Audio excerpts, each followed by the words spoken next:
This guide will help you download transaction logs on Sila 2026 efficiently. Follow these steps to ensure a smooth process. Step 1. Log into your account.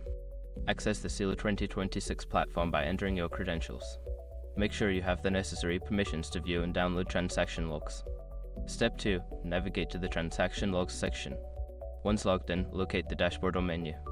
Find the section labeled Transaction Logs or similar, where all your transaction data is stored. Step 3. Select the date range. In the Transaction Logs section, look for options to filter or select a date range. Choose the specific period for which you want to download the logs to ensure you get the correct data. Step 4. Choose the download format.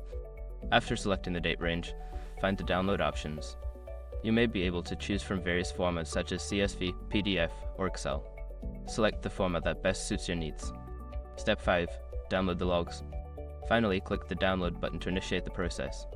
Once the file is prepared, it will be saved to your device. Check your downloads folder to access the transaction logs. By following these steps, you can easily download transaction logs on Sila 2026. If you encounter any issues, refer to the help section or contact support for assistance.